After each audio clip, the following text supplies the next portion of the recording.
అందరికీ నమస్కారం. శ్రీమద్ భగవద్గీత ఆధ్యాత్మిక రహస్యాలు అనే శీర్షిక ద్వారా శ్రీ త్రినాథ్ గారు ధారావాహిక ప్రసంగం చేస్తున్నారు. వారి ధారావాహిక ప్రసంగంలో ఈ రోజు 340వ ప్రసంగం చేస్తున్నారు. శ్రీ త్రినాథ్ గారికి స్వాగతం. శ్రీమద్ భగవద్గీత ఆధ్యాత్మిక రహస్యాలు ఈ కార్యక్రమాన్ని వీక్షిస్తున్నటువంటి సోదర సోదరిమణులందరికీ కూడా హార్దిక స్వాగతం. గీతా ప్రేమికుడు, పరమాత్మ ప్రేమికుడు, సత్యాన్ని ప్రేమించేవాడు, ధర్మాన్ని ప్రేమించేవాడు. ఎందుకంటే భగవద్గీతలో చాలా కొద్ది మంది మాత్రమే ఈ కోర ఉంటారని చెప్పారండి. ప్రతి ఒక్కరు కూడా ఈ విధంగా అర్థం చేసుకోవాలనే భగవంతుని యొక్క తాపన. అందరికీ కూడా నమస్కారం, నమస్కారం. ధార్మికము ఆధ్యాత్మికము అన్న విషయాన్ని మనం చర్చించుకుంటున్నాం. అందులో మరొక్క విషయాన్ని మీ దృష్టికి తీసుకుని వస్తాను. ఆధ్యాత్మికతలో భగవంతుడే తండ్రి పాత్రని పోషిస్తారు. ఆ విధంగా మనకు ఆత్మజ్ఞానాన్ని ప్రసాదించి ఆత్మగా గుర్తింపు ఇస్తారన్నమాట. ఆత్మకు అనుభవాన్ని చేయిస్తారు. తండ్రి అంటే ఆ విధంగా పరమాత్మ ఆత్మను సృష్టిస్తారంటే అర్థం ఏమిటి? దేహభ్రాంతిలో ఉన్నటువంటి మనుషులని ఆయన నువ్వు దేహము కాదు, నువ్వు నీ మూల స్వరూపములు ఆత్మవి, చైతన్య శక్తివి. ఆ యొక్క జ్ఞానాన్ని ఇచ్చి ఆత్మ అనుభవానికి దారితీస్తుంది. అదే అందుకనే పుట్టుక అంటారు కదా. ఆ విధంగా ఫస్ట్ రోల్ ఏంటంటే తండ్రి పాత్ర వేస్తారు. తండ్రి అనుకోండి, త్వమేవ మాతాచ పితా త్వమేవ అంటాం కాదు. వారి ఆ పాత్ర మనకి చక్కటి ఆధ్యాత్మిక జగత్తులో ఒక శ్రేష్టమైనటువంటి ఆత్మ అనుభవం చేసేటువంటి జన్మని ప్రసాదిస్తారు. అదేవిధంగా కేవలం పుట్టించడమే కాదు. ఇప్పుడు చూడండి, భౌతిక మార్గంలో కూడా పిల్లల్ని కన్న తర్వాత ఏం చేస్తారు? వాళ్ళని పెంచుతారు. దాని ఏమంటారు? సస్టెనెన్స్ అంటారు, పాలన లాలన అంటారు. చక్కగా ఉయ్యాలు వేస్తారు, వేస్తారు, తగిన ఆహారం ఇస్తారు, అన్ని చేస్తారు. పెద్ద అయిన దాకా ఆలన పాలన చేస్తారు. దీనిని ఏమంటారు? పాలన అంటారు. ఇంగ్లీష్లో సస్టెనెన్స్ అంటారు. సో ఈ సస్టెనెన్స్ కూడా ఒక టీచర్గా చేస్తాడు ఆయన. సస్టైన్ చేయాలంటే మన జ్ఞానాన్ని చెప్పాలి కదా. సృష్టి యొక్క ఆది మధ్యాంతాల జ్ఞానాన్ని చెప్తాడు. నీవు ఆత్మవి నాయన, నీవు జ్యోతి స్వరూపానివి, దేహము నీది. ఆత్మలో ఈ విధంగా ఆత్మని మర్చిపోవటం వల్ల నీకు జరిగినటువంటి అనర్థాలు ఏమిటి? ఈ విధంగా ఆత్మ కుళ్ళిపోయింది, ఆత్మ తమో ప్రధాన స్థితికి మారిపోయింది. సంస్కారాలు మార్చుకునే విధానం కూడా నేను చెప్తున్నాను. రాజయోగ ప్రక్రియ. దీని ద్వారా నాతో యోగము చేయి, నన్ను స్మరించు. కనీసం ఒక 5 నిమిషాలతో ప్రారంభించు. నువ్వు దేహం కాదు, నువ్వు దేహం అయితే దేహాన్ని తీసుకుని వెళ్తున్నావా? ఇంట్లో ఉంటున్నావంటే నువ్వు ఇల్లు కాదు కదా. నువ్వు ఇంట్లో నివసించేవాడి. కారు వాహనంలో ప్రయాణం చేస్తున్నావంటే నువ్వు వాహనం కాదు కదా, వాహనంలో ప్రయాణికుడివి. అదేవిధంగా ఈ శరీరం అనేది ఒక ఇంటిలో నువ్వు పాత్రని అభినయిస్తున్నావు, నువ్వు ఆత్మవి. ఈ వాహనంలో నువ్వు తిరుగుతున్నావు, అందులో ప్రయాణించేటువంటి. అర్థమైందండి? ఈ విధంగా ప్రయాణికుడివి, ఆత్మవి. జ్ఞానాన్ని ఇచ్చి దానిని అలాగ స్థిరీకరించడానికి అన్నమాట. ఆత్మకి స్థితిని అది మెయింటైన్ చేయడానికి భగవంతుడు ప్రతిరోజు శిక్షణ ఇస్తాడు. అర్థమైందండి? అంటే భగవంతుడే పరమ తండ్రిగా వచ్చి మనకి సృష్టిస్తాడు. ఆత్మ జ్ఞానాన్ని ఇచ్చి ఆత్మ అనుభవం చేయించే స్థితికి తీసుకుని వస్తారు. తర్వాత మనకేం చేస్తారు? లాలనా పాలన అంటే జ్ఞానం ఇచ్చి, జ్ఞానము, విజ్ఞానము, రాజయోగము, కర్మల గుహ్యగతి, ఈ సృష్టి చక్ర జ్ఞానము, పరమాత్మ తత్వం ఇదంతా ఇచ్చి ఏం చేస్తారండి?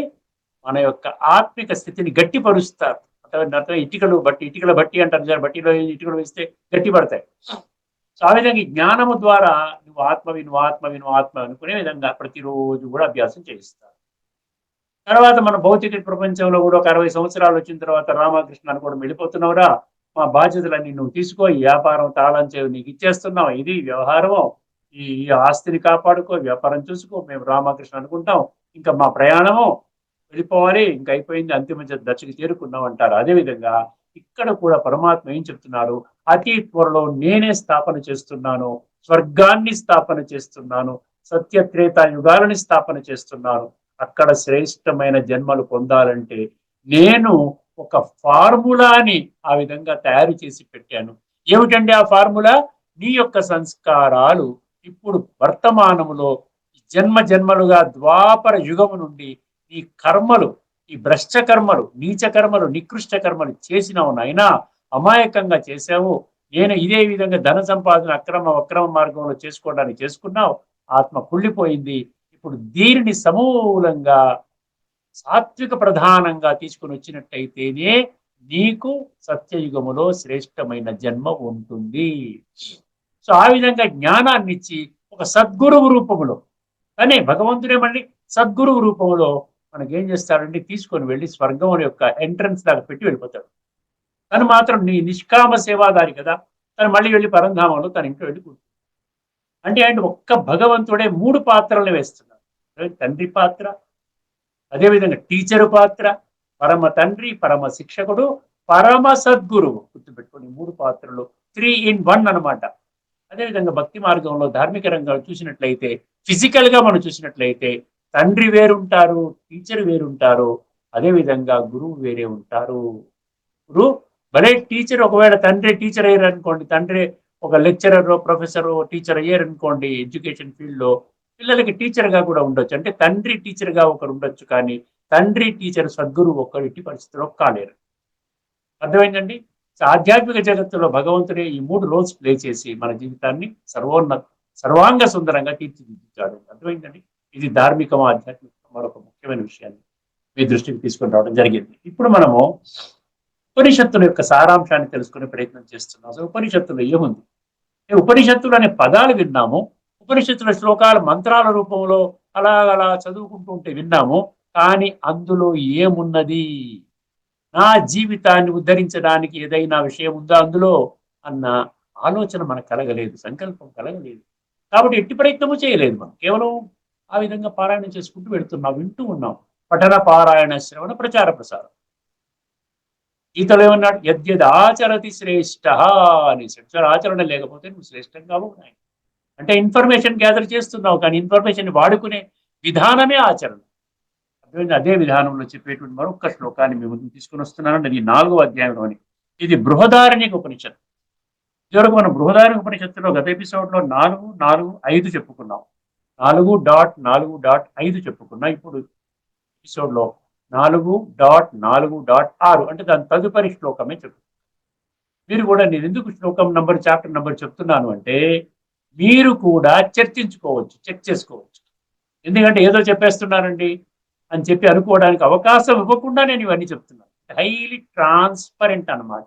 మీరు ఛాలెంజ్ చేయొచ్చు, మీరు క్వశ్చన్ చేయొచ్చు, నేను చెప్పింది తప్పు అని చెప్పి మీరు ప్రూవ్ చేసి ఇది ఈ విధంగా ఉంది, మీరు తప్పు చెప్తున్నారని కూడా మీరు చెప్పొచ్చు. మీకు కంప్లీట్ గా ఫ్రీడమ్ ఉందండి. మీరు కామెంట్ సెక్షన్ లో పెట్టండి, నేను ఎక్కడైనా తప్పు మార్గంలో వెళుతున్నాను, మిమ్మల్ని మిస్లీడ్ చేస్తున్నాను అంటే కామెంట్ సెక్షన్ లో పెట్టండి. అర్థమైంది. ఇప్పుడు మీరు ఎలా గూగుల్లో చూస్తారు, మీరు ఇలాగా మిగతా ఇప్పుడు ఏ టూల్స్ వచ్చాయి కదా, ఆర్టిఫిషియల్ ఇంటెలిజెన్స్ అని, దాంట్లో నేను కూడా అదే చూస్తున్నాను కదండి. మీకు అదే ఇస్తారు, నాకు అదే ఇస్తారు కదా. ఇక్కడే గుర్తుపెట్టుకోండి, శ్రీమద్ భగవద్గీత సర్వశాస్త్రమయి శిరోమణి. ఎందువలన శ్రీమద్ భగవద్గీతకి ఈ బిరుదు వచ్చింది, ఈ గొప్పతనం వచ్చింది, ఈ శ్రేష్టత్వం వచ్చింది? ఎందుకు మిగతా శాస్త్రాలకి ఆ బిరుదు ఎందుకు రాలేదు, ఆ గొప్పతనం ఎందుకు రాలేదు, ఆ గౌరవం పురస్కారం ఎందుకు రాలేదు? ఊరికేనే ఇవ్వలేదండి. సర్వశాస్త్రమై శిరోమణి అని గీతకి ఎందుకు అంటున్నారు? గీతా జయంతిని మాత్రమే ఎందుకు జరుపుకుంటున్నాం మనం? ఉపనిషత్తుల జయంతి జరుపుకుంటున్నామా? వేదాల జయంతి జరుపుకుంటున్నామా? లేదా ఫలానా ఇతర ధార్మిక గ్రంథాల జయంతి జరుపుకుంటున్నామా? గీతకి ఎందుకు అంత విషయం? ప్రపంచం మొత్తం మీద ఎన్నో 72 భాషలలో ట్రాన్స్లేట్ అయి తర్జుమా కాబడి ఎన్నో దేశాలలో పిల్లలకి వాళ్ళ స్కూల్లో గీతా శ్లోకాలు నేర్పిస్తున్నారు. ఎక్కడో మెంబర్ ఆఫ్ పార్లమెంట్ ఏమో ఆ గీతా పుస్తకం మీద ప్రమాణం చేయిస్తున్నారు. గీతకు ఉన్నటువంటి ప్రాముఖ్యతను అర్థం చేసుకుంటేనే మన గీత మీద ఇంట్రెస్ట్ కలుగుతుంది. అప్పుడు తత్వంలోకి వెళతాం. ఆధ్యాత్మిక దృష్టికోణంలో భగవంతుడు చెప్పిన విషయాలు ఎందువలన శ్రీమద్ భగవద్గీత ఈ భూమండలంపై మనుషులకు అందుబాటులో ఉన్న సమస్త శాస్త్రాలు, సర్వ ధార్మిక శాస్త్రాలకి తల్లి మరియు శ్రేష్టము ఎందుకన్నారు? ఏమిటా గొప్పతనము? తల్లి చెప్పిన జ్ఞానమే పిల్ల శాస్త్రాల్లో కూడా ఉండాలి కదా. ఇప్పుడు తల్లి భగవద్గీత అంటే మిగతా అంతా పిల్లలే కదండి. మిగతా శాస్త్రాలన్నీ కూడా పిల్లలే. మరి పిల్లలేమో వేరే డైరెక్షన్ లో చెప్తారా మీకు ఏమైనా? అది కొంచెం మీ దృష్టికి తీసుకుని రావడం కోసమే నేను ఒక చిన్న ప్రయత్నం చేసి ఈ విషయాలు మీ దృష్టికి తీసుకుని వస్తున్నానండి. దయచేసి గమనించండి. బుద్ధినేత్రాన్ని తెరుచుకోండి. సత్యత ఆధారంగా జీవితాన్ని నేను ముందుకు తీసుకుని వెళ్ళాలి. అంతే, ఒకటే ఒక ఫార్ములా పెట్టుకోండి, ఏం అవసరం లేదు. ఈ రెండింటిని విడిచిపెట్టి మీరు ఏమి చేసినా కూడా భగవద్గీత నుండి బయటికి వెళ్ళిపోతారు, శాస్త్రాల నుండి బయటికి వెళ్ళిపోతారు. ఏదో మీకు తోచిన రీతిలో ఏదో రామకృష్ణ అనుకుంటే దాని వల్ల మీకు ఎటువంటి సంస్కార పరివర్తన జరగదు. మీరు ఎక్కడ ఉన్నారో ఎలాగున్నారో అటువంటి విధంగా కూడా ఉండరు. ఇంకా కూడా ఆ విధంగా దిగుతూ దిగుతూ దిగుతూ మీ జీవితాన్ని మీరే నష్టపరుచుకున్న వాళ్ళు అవుతారు. ఒకసారి ఈ బ్యాక్గ్రౌండ్ లో మీరు వినండి. 4.4.6 బృహదారణ్యక ఉపనిషత్తు. తమేవ ధీరో విజ్ఞాయ. అర్థమైందండి. మీకు మళ్ళీ 3 పంక్తుల రూపంలో చెప్తాను. ఒక పంక్తి అర్థం చెప్తాను. మీకు మీకు దొరుకుతుంది. మీరు ఎంత అంటే అంత విశ్లేషణ చేసుకోవచ్చు. దీని మీద ఎక్కువ సమయం మనం గడపాల్సిన అవసరం లేదు. మనం ఎక్కువ సమయం గడపాల్సింది భగవద్గీత ఆధ్యాత్మిక రహస్యాల్లో. 3 పంక్తులుగా చెప్పినట్టు ఏం చెప్తున్నాడు? తమేవ ధీరో విజ్ఞాయ. అర్థమైంది? అది మొదటి పంక్తి. తమేవ ధీరో విజ్ఞాయ. రెండవ పంక్తి ప్రజ్ఞాం కుర్వీత బ్రాహ్మణ. ఇది రెండవ పంక్తి. ప్రజ్ఞాం కుర్వీత బ్రాహ్మణ. మూడవ పంక్తి కొంచెం పెద్దదిగా ఉంటుంది. నానుధ్యాయం బహూన్ శబ్దాన్ వాచో విగ్లాయ కర్ణే. మళ్ళీ రిపీట్ చేస్తాను. నానుధ్యాయం బహూన్ శబ్దాన్ వాచో విగ్లాయ కర్ణే. డిఫికల్ట్గా ఉంటుంది. ఎందుకంటే ఇప్పుడు చదువుకోలేదు కదా, నేను చదవలేదు, మీరు చదువుకుని ఉంటారు. చదువుకున్న వాళ్ళకి ఇది ఇంకా చాలా చక్కగా చెప్పేస్తారు. సంస్కృతం వచ్చిన వాళ్ళు ఇంకా అద్భుతంగా చెప్తారు. ఇక్కడ ఎంత బాగా చెప్పారు, ఎంత బాగా రాగయుక్తంగా చెప్పారు, ఎంత అందులో ఉన్న అర్థాన్ని బోధించారు కాదు ముఖ్యం. అది జీవితంలో ఎంతవరకు తీసుకొని వచ్చాం, ఆచరణలోకి మనం ఎంతవరకు తీసుకొని వస్తున్నాం, అది చాలా ముఖ్యం అండి. ఇది మనం గమనించాలి. అర్థమైందండి? ఎలాగైనా మీ శ్లోకం చదువుకోపోయినా పర్వాలేదు, అందులో ఉన్న విషయం తెలుసుకొని. ఏమంటే బృహదారణ శ్లోకం అంతా, బృహదారణ ఉపనిషత్తు మొత్తం సారమంతా ఇదేనండి, ఆత్మజ్ఞానమే. అప్పుడు ఆత్మ అయిపోయి మీరు మన భగవద్గీత ఆధారంగా మీరు ఆత్మిక అనుభవంలో ఉన్నారనుకోండి, అంటే మీరు ఉపనిషత్తులు కూడా అనుభవం చేసినట్టే కదా, వేదాలు కూడా అనుభవం చేసినట్టే కదా, సర్వశాస్త్రాలు అనుభవం చేసినట్టే కదా. అలాంటప్పుడు మీరే గొప్పవాళ్ళు అవుతారు అందరికంటే. ఆలోచించండి. మొదటి పంక్తి తమేవ ధీరో విజ్ఞాయ అంటే ఏమిటి?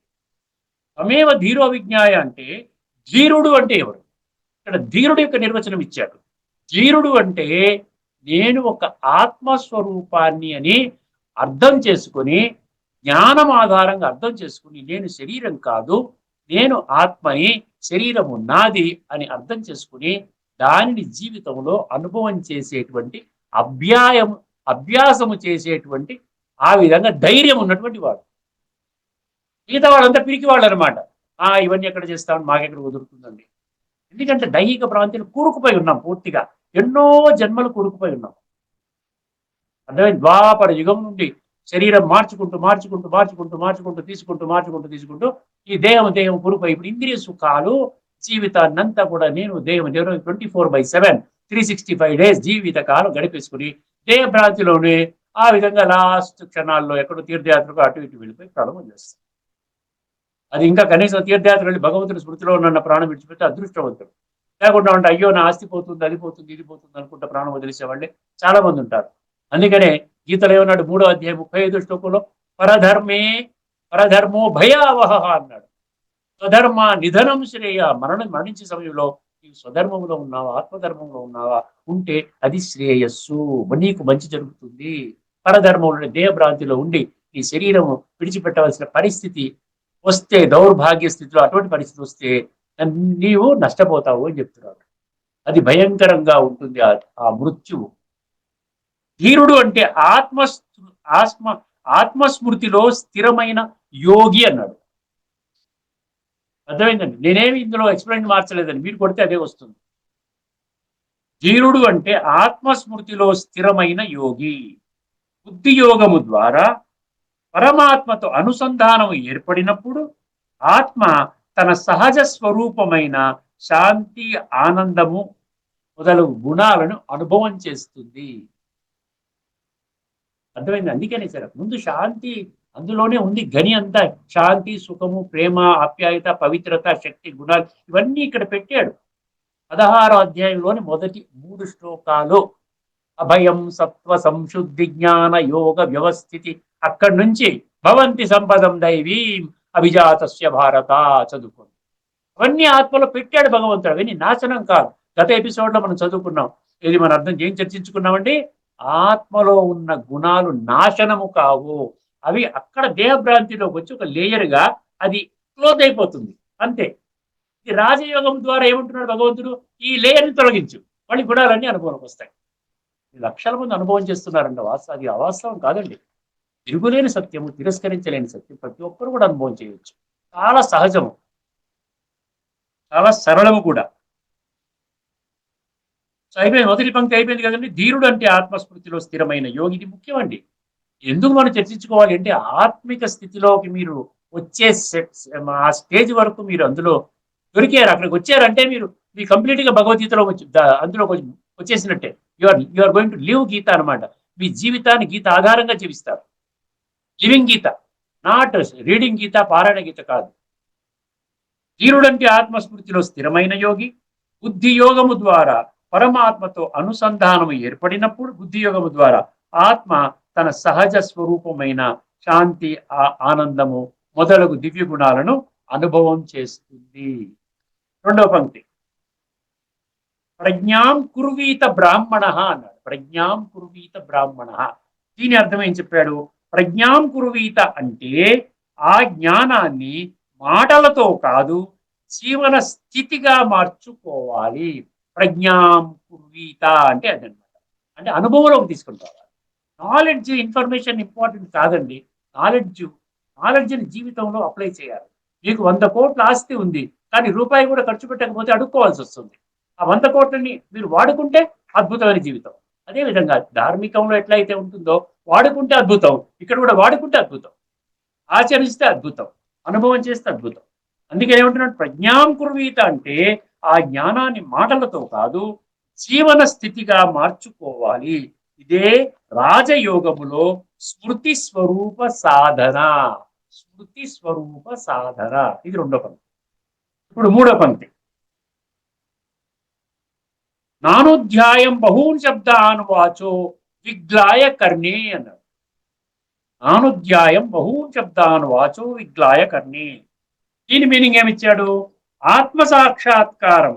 ఆత్మ సాక్షాత్కారం అంటే ఆత్మిక స్థితిలో మీరు స్థిరమైనప్పుడు దాన్ని ఆత్మ సాక్షాత్కారం అంటారు. ఏదో ఆత్మ ఎదురుగుండా నీకు జ్యోతికిలా కనబడుతుంది, అది కాదు.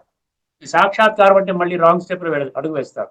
ఆత్మ సాక్షాత్కారం అంటే ఆత్మ యొక్క అనుభవం, అనుభూతిలోకి వచ్చినప్పుడు నేను ఆత్మని ఖచ్చితంగా, ఎలా మేము కామెంటరీ పెట్టి యోగం చేయిస్తారు, ప్రతిరోజు యోగం చేయిస్తారు చక్కగా. నేను ఆత్మని, మీరు ఆత్మను భృక్తి మధ్య మెరుస్తున్న నక్షత్రము, ఈ యొక్క ఆత్మ అవినాశి, శరీరము ద్వారా మీ పాత్రని అభినయిస్తున్నారు, ఆత్మలో దివ్య గుణాలన్నీ కూడా ఒదగబడి ఉన్నాయి. ఇట్లా కామెంటరీ పెట్టి, మ్యూజిక్ పెట్టి చేయిస్తారు, అభ్యాసం చేయిస్తారు ఆశ్రమానికి వస్తే. ఆత్మ సాక్షాత్కారం అంటే అదన్నమాట. ఆత్మ సాక్షాత్కారం అయిన తరువాత మాటలలో తలమునకలు అవసరము లేదు. అర్థమైందండి? మాటలలో ఊరికేనే డిస్కస్ చేసుకోవడం కాదు, ఆత్మ అనుభవం చేయించే స్థితి రావాలి. ఎంత థియరీ మాట్లాడుకున్నా వేస్ట్ అండి. ఊరికే చర్చ చేసుకొని అవునండి ఆత్మశుద్ధి లేని ఆచారం అన్ని అవసరం లేదు, మాటలు అవసరం లేదంట. ఏమంటున్నాడు? ఆత్మ సాక్షాత్కారం అయిన తరువాత మాటలలో తలమునకలు అవసరము లేదు, నిజమైన జ్ఞానము మౌన అనుభవము అన్నాడు. నిజమైన జ్ఞానము మౌన అనుభవము అన్నాడు. అందుకని ఇక్కడ ఈ యొక్క పదము నాను బహూన్ శబ్దాన్, నాను ధ్యాయం బహూన్ శబ్దాన్ వాచో. బహూన్ శబ్దాన్ వాచో అంటే ఎక్కువ మాటలు అవసరం లేదు నాయన, అనుభవం చెయ్యి, అనుభవం చెయ్యి. ప్రతిరోజు ఒక్క నిమిషం పాటు అనుభవం చెయ్యి, చక్కగా ఆత్మ అనుభవం అవుతుంది. రేపు 2 నిమిషాలు చేయి, తర్వాత 5 నిమిషాలు, తర్వాత 10 నిమిషాలు, ఇలా తీసుకుంటూ ఆత్మలో ఉన్న గుణాలు, శక్తులు నీవు అనుభూతిలోకి తీసుకొని వస్తావు. అర్థమైంది? ఇక్కడితో మనం ఇది ఆపేద్దామండి. ఇప్పుడు మనము మరొక శ్లోకాన్ని మీ ముందు ఉంచబోతున్నానండి. 10వ అధ్యాయంలోని మొదటి శ్లోకం, కాలచక్రము గురించి. మీకు చిత్రము గత ఎపిసోడ్ లో షేరింగ్ అవ్వలేదని నేను ఒకసారి చూద్దాం. ఇక్కడ షేర్ చేశాను.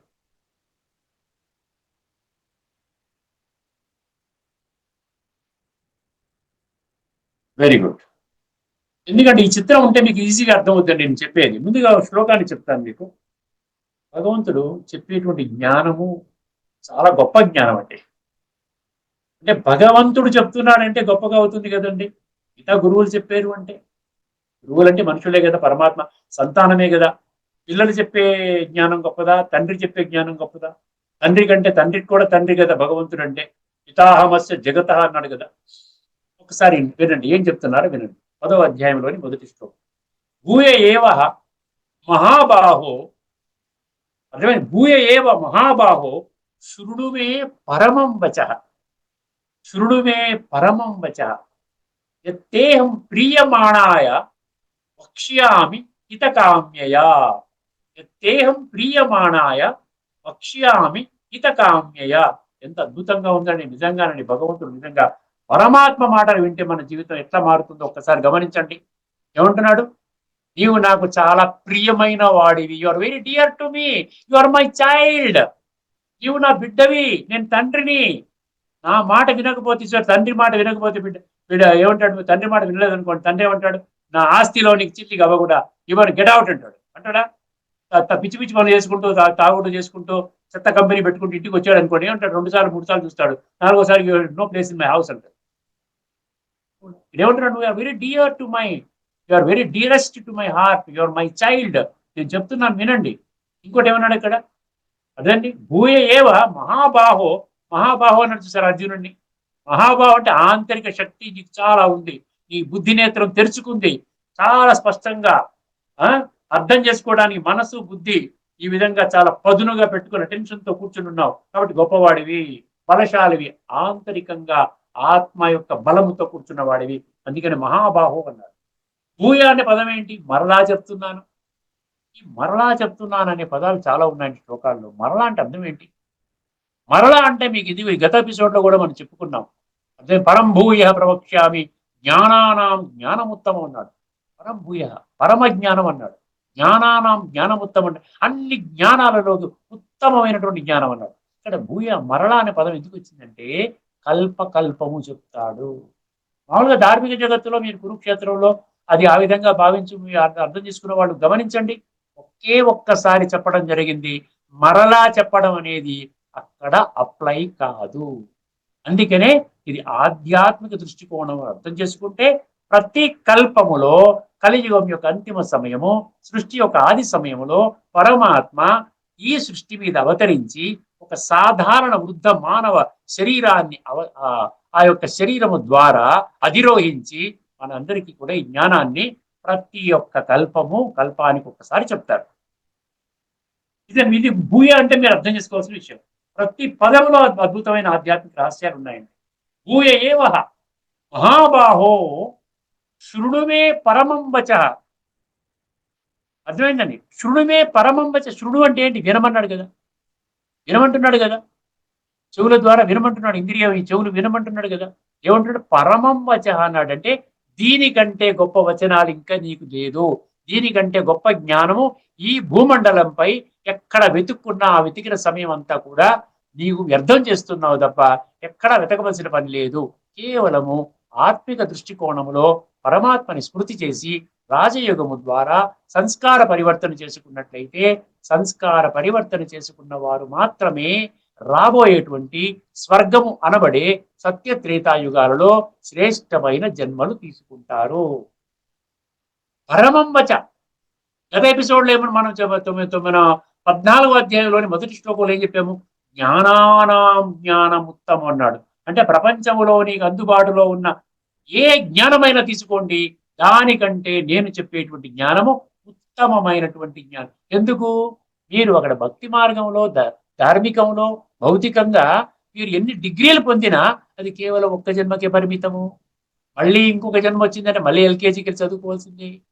అదేవిధంగా ఎంతో శాస్త్రజ్ఞానాన్ని చదువుకుని వేదాలు, ఉపనిషత్తులు, భగవద్గీత ఇవన్నీ కూడా కంఠోపాఠం చేసుకుని ఇవన్నీ చెప్పుకుని ప్రచారం చేసుకుంటూ చివరికి చనిపోయారు అనుకోండి, అది కూడా ఒక్క జన్మకే పనికి వస్తుంది. ఎందుకంటే మీరు ఆత్మిక స్థితి, పరమాత్మిక స్మృతి, రాజయోగం అనే ప్రక్రియని మీరు అర్థం చేసుకోలేదు కాబట్టి సంస్కార పరివర్తన జరగలేదు. దానివల్ల ఎటువంటి జ్ఞానము లేనివాడు, జ్ఞానముండి వాడుకోనివాడు ఇద్దరు కూడా ఒకటే. అందుకని జ్ఞానానాం జ్ఞానం ఉత్తమన్నాడు. ఇక్కడేమంటున్నాడు? పరమం వచః అన్నాడు. పరమం వచః భూయే మహాబాహో శృణుమే పరమం వచః ఎత్తేహం ప్రియమాణాయ. ఎందువల్ల వినాలి నువ్వు? ఎందుకంటే నువ్వు are very dear to me, are very dear to me. ఎందుకంటే ఇది కలియుగం యొక్క అంతిమ సమయం. చూడండి, ఈ కలియుగము కృతయుగ మధ్యలో ఒక గీత గీశాడు. 12 గంటల సమయము. ఇది అయిపోతుంది అతి త్వరలో. ఇది మ్యాచ్ అయిపోయిందంటే సృష్టి క్లోజ్ అవుతుంది. సంస్కార పరివర్తన చేసుకున్న వాళ్ళు మాత్రమే సత్య త్రేతాయుగాల్లోకి వస్తారు అనేది ఎక్కడుంది? ఎవరెవరు ఏ యుగాల్లోకి వస్తారు? సత్యయుగము, త్రేతాయుగము, ద్వాపరయుగం, కలియుగాల్లో ఈ 4 యుగాల్లో పరిభ్రమిస్తే ఇస్తారు కదా. ఎవరు వస్తారు? 14వ అధ్యాయంలోని 14, 14వ అధ్యాయంలోని 15 ఈ 2 శ్లోకాల్లో చక్కగా చెప్పడం జరిగింది. ఇప్పటికీ అనేక సార్లు చెప్పాను.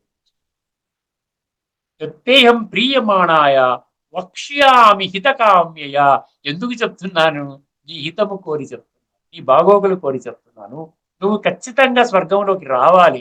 ఇంత చెప్పిన తర్వాత కూడా నీవు ఇంకా మొండిగానే ఆ దేహభ్రాంతిలోనే ఇంద్రియ సుఖాలకే బానిసవుతూ ఈ జీవితాన్ని కేవలము ఒక్క జన్మకి మాత్రమే పరిమితం చేసుకుంటూ ఆ విధంగా జీవించకు నాయనా తండ్రి, నా బిడ్డ, నీవు చాలా మంచివాడివి.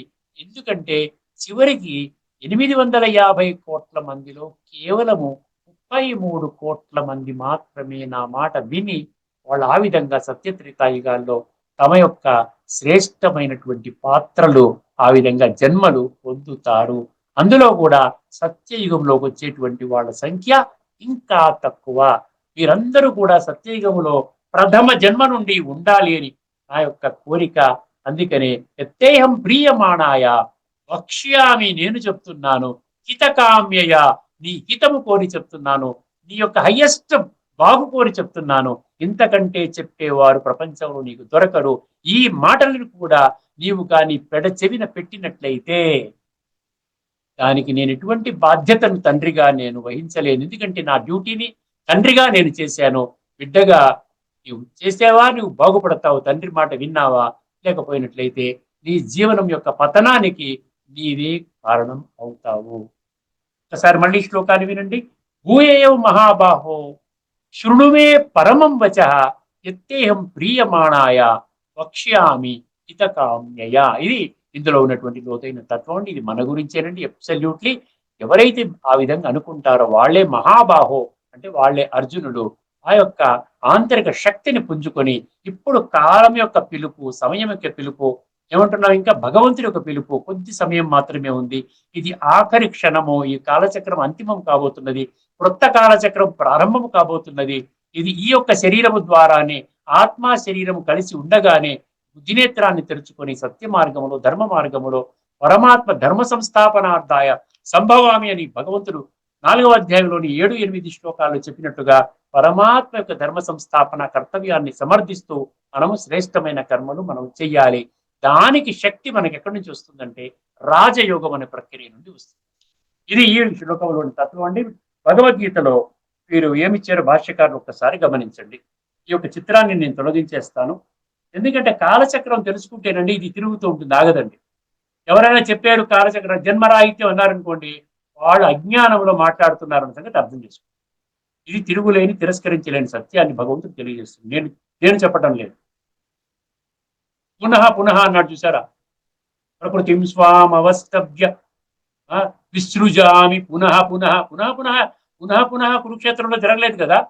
ఈ ఆధ్యాత్మిక దృష్టికోణంలోని పునః పునః అంటే అర్థమవుతుంది. మాటిమాటికి అంటే ప్రతి కల్పం యొక్క అంతిమ సమయంలో, సంగమ యుగములో పరమాత్మ వచ్చి సృష్టి పరివర్తన కార్యక్రమాన్ని చేస్తున్నారు. ఇప్పుడు ఇందులో ఉన్న విషయాన్ని తెలుసుకుందాం. శ్రీ భగవానుడు పలికెన, హే మహాబాహో, నీవు నా మీద ప్రేమ గలవాడు. భగవంతుడికి మన మీద, మనకి భగవంతుడి మీద ప్రేమ ఉంది, భగవంతుడికి మన మీద ప్రేమ ఉంది. చూసారా? పరస్పరము. నీవు నా మీద ప్రేమ గలవాడవు కావున నీ మేలు గోరి, చూసారా, నీ మేలు గోరి నేను మరలా, అండర్లైన్ చేసుకోండి, భూయ అంటే మరలా, మరలా చెప్పుచున్న విషయ వచనములను వినుము. అవి మిక్కిలి గోప్యములు. అర్థమైందండి? మిక్కిలి గోప్యములు ఏమన్నాడు అక్కడ? పరమం వచ అన్నాడు. మిక్కిలి గోప్యములు మహిమాన్వితములు అన్నాడు. చూసారా? హితకామ్యయ, నీ మంచి కోరి చెప్తున్నాను. పరమం వచ ఎత్తేహం ప్రియమాణాయ వక్ష్యామి హితకామ్యయ. ఇక్కడతో మనం చర్చను ముగించుకుందామండి. తదుపరి ఎపిసోడ్లో ఉపనిషత్తుల్లో కూడా మరొక శ్లోకాన్ని మేము తీసుకొస్తానండి. ఎందుకంటే మనకి తెలియాలి, ఈ విషయం తెలియాలి. సర్వశాస్త్రాల సారము శ్రీమద్ భగవద్గీత. శ్రీమద్ భగవద్గీతని మనం ఆధ్యాత్మిక దృష్టికోణంలో అర్థం చేసుకున్నట్లయితే, ఆ సారాన్ని మన జీవితంలో ఆచరించినట్లయితే ఈ భూమండలంపై ఉన్న సర్వ శాస్త్రాలని మీరు ఆచరణలో పెట్టిన వాళ్ళు అవుతారు. మీ యొక్క జీవితము సర్వాంగ సుందరంగా తయారవుతుంది. వరకు అందరికీ సెలవండి. అందరికీ నమస్కారం. మరి పునః మనం కలుసుకునేంత వరకు నమస్కారం. సమస్త సుఖినో భవంతు. శ్రీమద్ భగవద్గీత ఆధ్యాత్మిక రహస్యాల తాత్విక సారాన్ని మనకు సవివరంగా విశ్లేషించిన శ్రీ శ్రీనాథ్ గారికి ధన్యవాదాలు.